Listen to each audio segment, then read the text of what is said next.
everyone. Thank you so much for joining us. I'm Matea Tempio from Girls Adoption Connect. I'm actually the founder of it. Today we're just going to be kind of having a small little group discussion about adoption and our thoughts around that. So again, I'm so excited that you all could be here. I am 16 and I was adopted from Hunan, China when I was 9 months old. And then I started Girls Adoption Connect about a year ago during the pandemic. So if you all kind of want to go around and introduce yourselves, go ahead.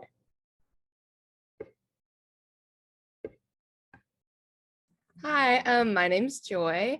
I am 17 years old. I just turned 17 in November.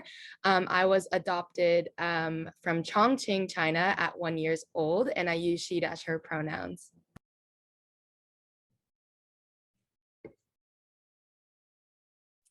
Hi, I'm Anne. I'm 24, and I'm currently working in mental health, specifically with adoption. So I'm very happy to be here. I was born in Kunming in Yunnan and then adopted when I was 6 months old.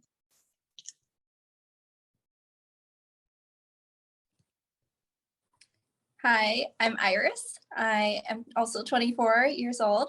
I was adopted from Guangzhou and I was adopted at about 16 months old. I'm currently in Finland, so it's night right now for my master's. So hello. Great to meet all of you. So I think we can go ahead and just dive right into the questions. Again, feel free to just chime in on any questions that you want to. So to start off, just can you tell us a little bit about your adoption story and what it was like to grow up as an adoptee?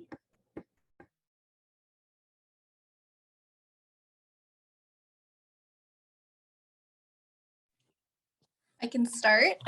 So I would say I grew up in a fairly small town city back in Washington State. So Mount Vernon was the city.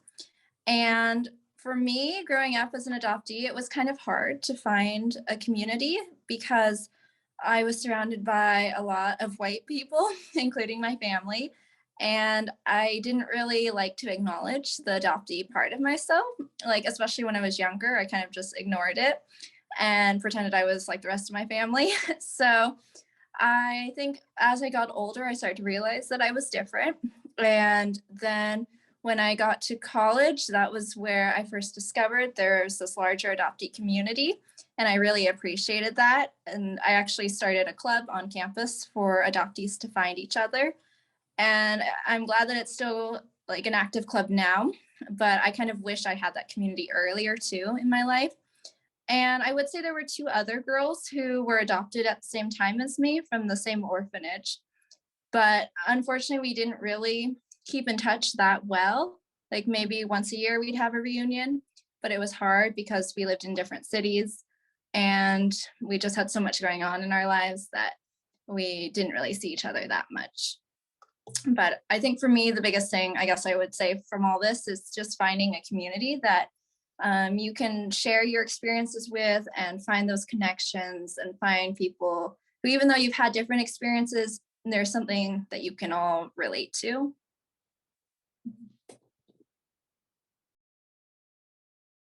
That's actually very cool that you did that on your campus. I feel like I would have really benefited from that. I'm from Canada actually, so universities are a lot smaller, especially the one I go to. It's in the city, but it is relatively small because it has to fit in the middle of the city. So there really is there are no resources like that. And my God, I wish someone, like you would have come up with that here and I could have joined. That would have been amazing.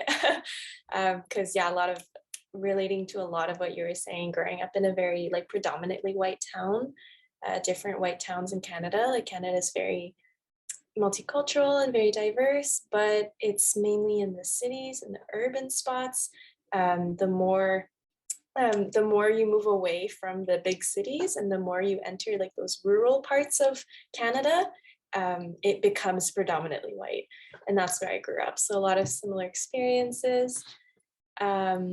trying to think. My adoption story was a little bit different, I think, in the sense, like the beginning part of it, because I was really, really sick when I was young. So I was in the orphanage, but I spent most of the time in hospitals, and so my adoption, even the process of it, took a really long time, like longer than usual, because it was like my parents had to stay in China not only to oversee the process of it, but to stay for surgeries and things like that. So it's a little bit different, but other than that, like after being brought into the family and everything, really similar to you, Iris. So yeah. Building off of what Iris and Anna's been saying, this already feels like such a nice, like almost like a therapeutic session to know that like we all have things that we relate together with. And like I'm in high school right now and I'm in California. And although it's considered a majority minority population in my like city in itself, it's predominantly white, which we all can relate to here. And I mean, I grew up at like a private school that only had like maybe like 20 kids in the class in middle school. And so I wasn't exposed to a lot of people that looked like me. And I was like questioning, like, I always knew that I was adopted. I had that like connection with my parents, and I was able to talk about that as a kid, but it wasn't until really middle school when I started looking in the mirror and being like, I look different, I have a different skin color, and I also was really into like K-pop at that time, and I would compare my skin color to their skin color, and I have darker, like I am super tan compared to like, you know, Korean Americans. And then that was something that I had to figure out the root of and resonate and figure out why I was struggling with the color of my skin and so on and so forth. But very similar story to both of you guys. I was in, and I still am in, such a predominantly white community, but I make sure to hold spaces, at least on my campus, for students, for like Black, Indigenous, people of color. I would love to host a space for adoptees at my campus, but once again, I like right now I'm the only adoptee that I know on my campus, but I know there's more out there. But right now, I'm pretty sure I'm the minority. Yeah, to kind of echo what you were saying, I also definitely feel that. I used to go to my elementary school was predominantly white and didn't really focus too much about diversity. So it wasn't until like sixth grade where I really started to even think about it, because all my life I grew up knowing that I was adopted. Like my parents were very open about it, but I didn't really ever start to think about what did that actually mean to me until I hit about sixth grade. And even then, I was just like, okay, this is maybe the reason why I'm taking Chinese class in my school. And I just thought of it kind of like that. But then it wasn't until my freshman year of high school, I'm a third year now, that I really started to actually step into it and embrace it and try to actually meet people like me. I didn't even realize that there was a large adoptee community until then. I knew about 10 people from my own adoption group that I was adopted alongside. And then I knew some domestic adoptees as well, but I didn't really know anyone else that shared a similar adoption story that I did, but also but wasn't adopted alongside me at the same time. So I think that was a big eye opener for me.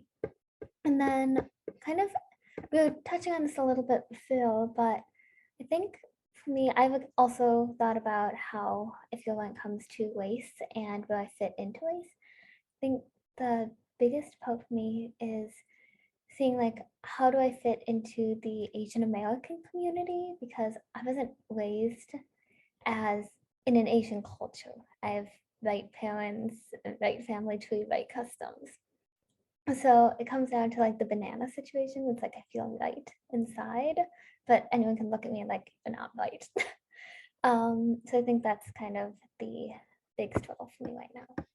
Then that kind of transitions into our next question about how's the way you view your racial and ethnic identity shifted throughout the years, and how so?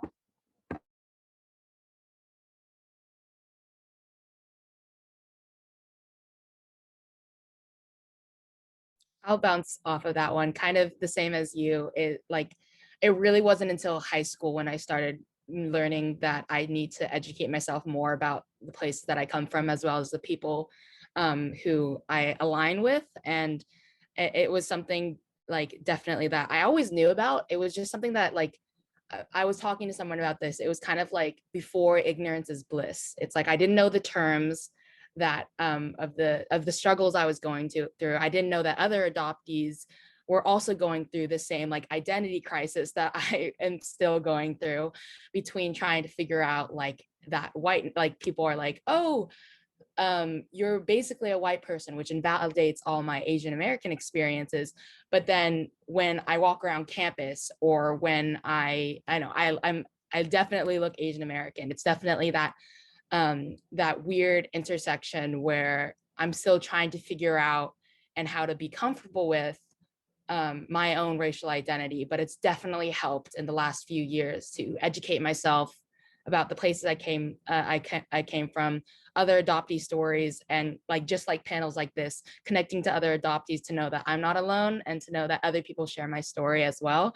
And that just has really helped me become more in tune with who I am as a person.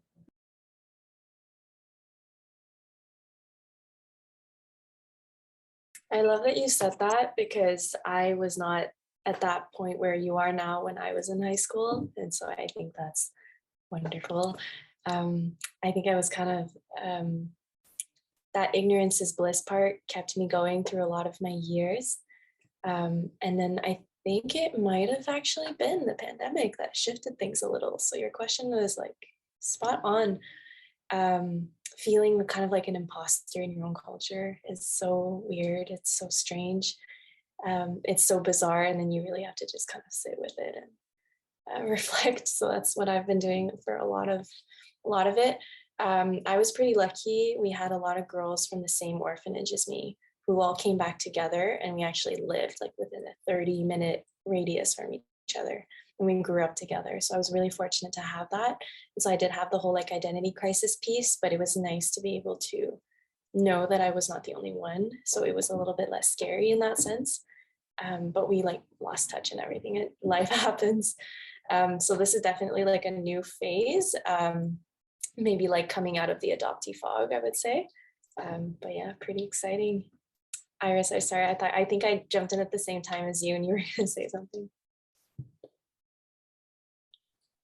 No, it's fine.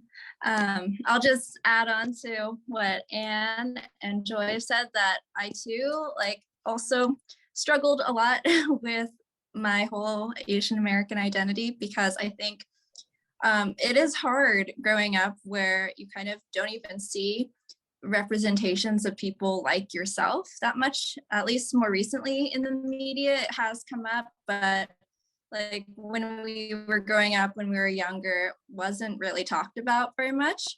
And so I think just realizing, like finding that community and being able to have these shared experiences, and also kind of along the same lines with COVID and everything, and when there was all that hate against Asian Americans, that was when I started to realize that there is, like, based on how I look, my appearance, people assume things. And so I think that in order to kind of come to terms with all of this, it does take a lot of that self-reflection and community building, and being able to ask questions and talk to people.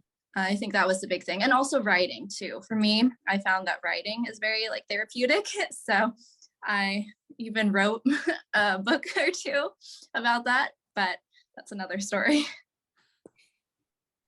Okay, that's like so cool. Definitely tell us the names of the book. I really want to look it up.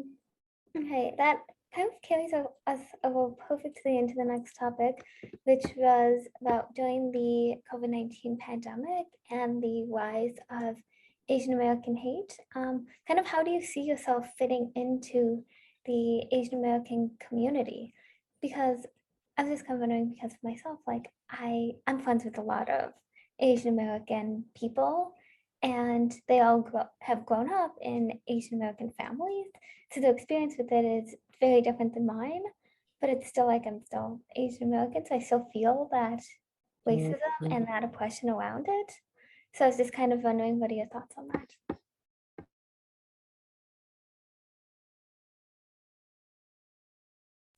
So I think during the pandemic, it was definitely, I think we can all relate, and I relate with you. It's like when that was happening, I felt like my experience wasn't as valid as a regular Asian Americans. It was like, should I even go to this protest if, because I grew up as an Asian American like everyone else, but I grew up in a white household.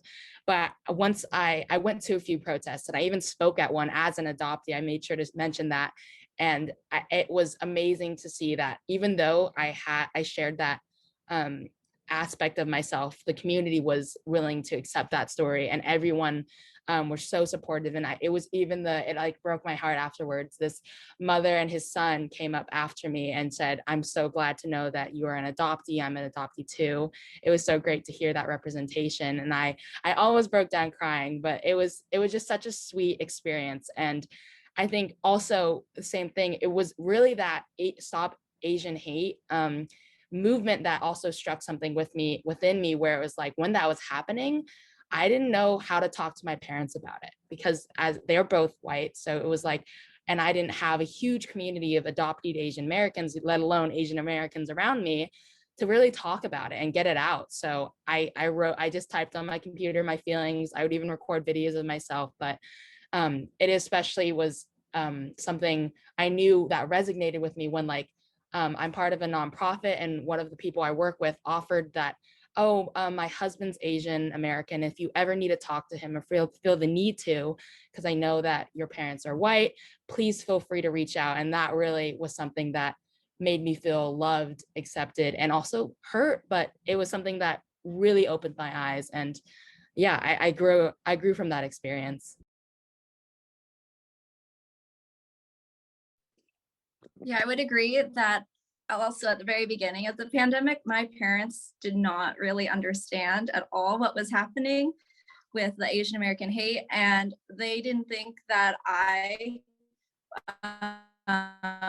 felt like connected to that at all, because they never talked about it. And I mentioned it one time. I was actually currently in Taiwan when it first started, and I'm like, "Hey, do you know what's happening in the US?" And I said that I felt like kind of guilty that I was here, like abroad, while all that was happening. But then they're like, "Oh, why are you worried? It's nothing to do with you. You're fine." But I was like, but actually it still is kind of a part of me. Like, there's that heritage, even though like I don't know very much about it, it's still part of who I am. And so I kind of had to have a somewhat difficult conversation with my parents, and then finally they started to understand.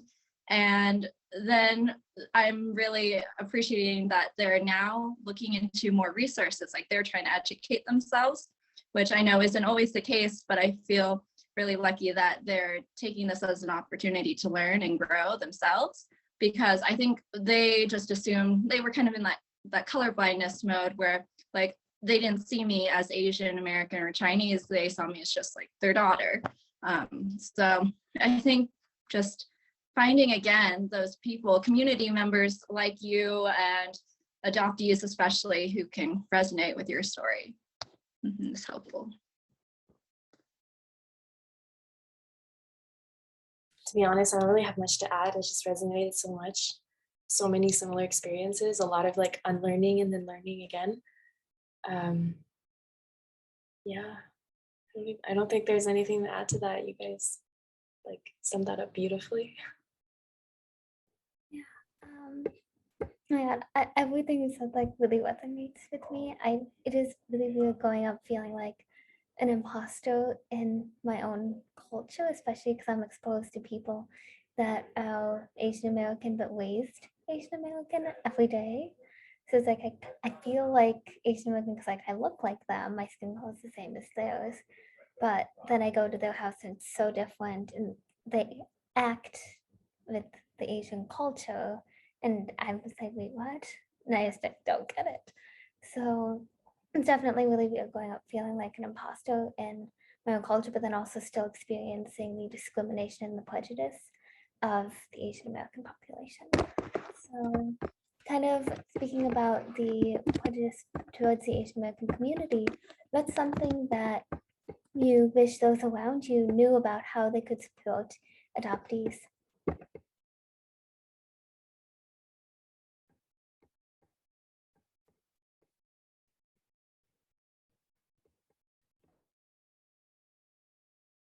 If we're gonna go like kind of in a line, it's always that awkward little pause.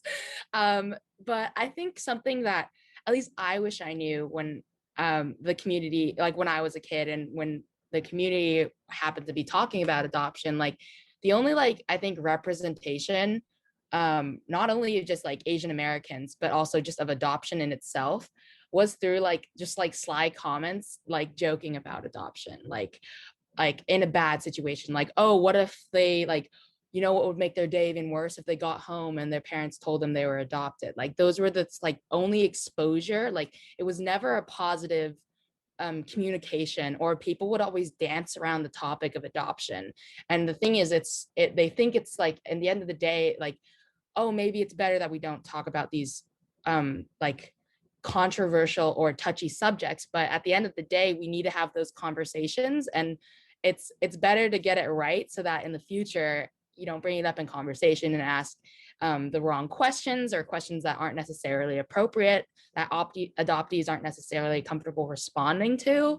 And I think like having like even just like a few questions and just more education around the adoptee experience will help humanize us a lot more, and people will understand our experience. And also like one thing that like at least I'm advocating for is like just in our high school curriculum there needs to be more representation, not only of Asian Americans but like of all communities of color. And that would have really helped me as well. It would have shown me that I don't need to be a white person to be a change maker or to make change in our histories, but like anyone could. Like literally my only representation was Fa Mulan, and she was a great representation. She was an amazing, strong woman, but that was literally when I was thinking about it one day in class, it was like, that was literally my only person I could look up to. So just more education around adoption and more representation. That's a really good point. Definitely. I think there was an awkward pause, but it wasn't because I was like not shy about talking. It's I genuinely was thinking really hard about this. Because there are so many things. I think the one I'm going to bring up is the idea that like adoption is a very it's like it functions like a system almost. It's not this like rosy colored thing, and the savior complex, you know, falls into that kind of vision of it. And when people think about how lovely adoption is and how amazing it is, and it's the perfect thing to rescue babies who need homes and things like that, you totally overlook the other darker half of it, which is like that adoption is grieving.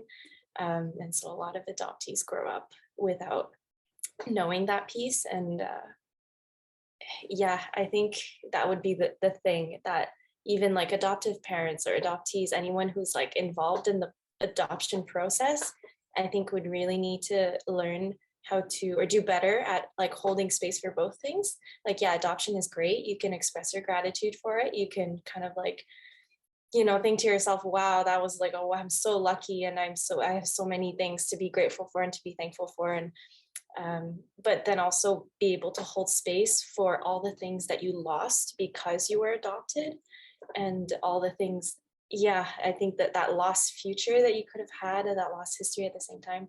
Just the topic of loss is so not talked about when we think about adoption. All we think about is luck. All we think about is saving and things like that. Anyways, don't want to go on a rant.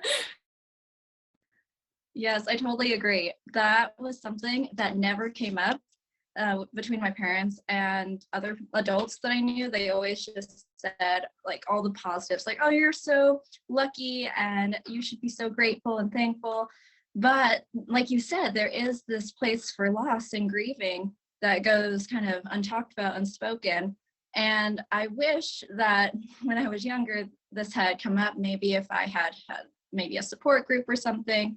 But I think that was part of why I went into writing too, because that was my way to express myself, because I didn't feel comfortable sharing that at the time with my parents, how I was really feeling, what I was experiencing.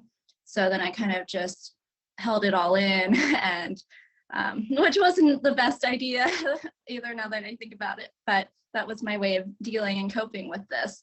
So I think having those outlets for adoptees to really express everything that they're feeling and going through.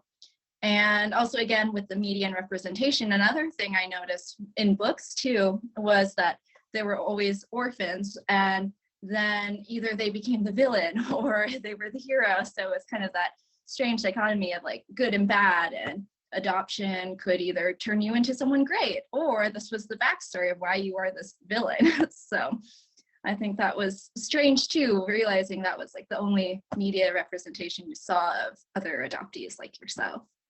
So yeah. It'd be nice to incorporate, like when you say like portrayal in the media about orphans, but it would nice to also incorporate the good things like the resiliency that you gain from that, not just like the grudges you may hold or whatnot. Yeah, I actually just last night watched the documentary Found on Netflix. I thought it was really good. So I just kind of wish I grew up seeing things like that. My parents, when I was really little, got like an entire bookshelf full of books about adoption, like child's picture books about it. But I never really saw, well, I saw adoption represented in it. I always saw it as like this picture perfect narrative and not as seeing it as grieving or seeing it or seeing the trauma behind it as well. So I didn't ever really grow up ever thinking about that part. So I think I'm kind of at the point of like coming out of the adoption fog right now when it comes to thinking about how has this impacted me in both the positive and negative lights and how that shaped who I am as a person. So I really wish the narrative of strength was also more woven into it and not just creating a perfect family. Um, and then kind of going from there, what are some of your hopes and goals for the adoption community moving forward?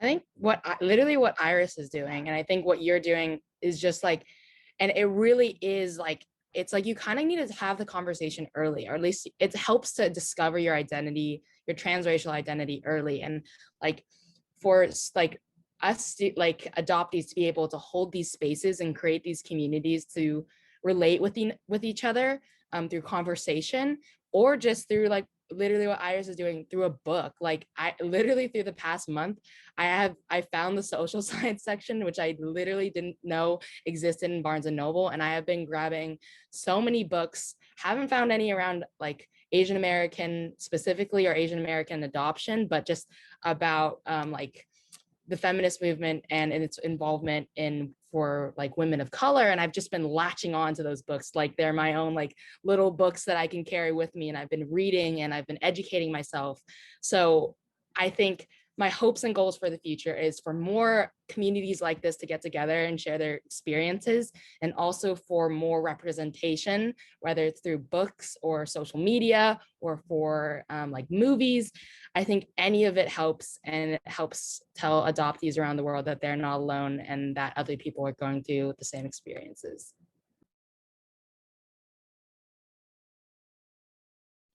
Just say quickly, I agree with everything, and sadly I have to go now, but thank you so much for holding this panel, and I have really enjoyed meeting and talking to everyone here, so hopefully I can stay in touch and talk to you again later sometime. Yeah, So thank you. have a good day. Thank you. Bye.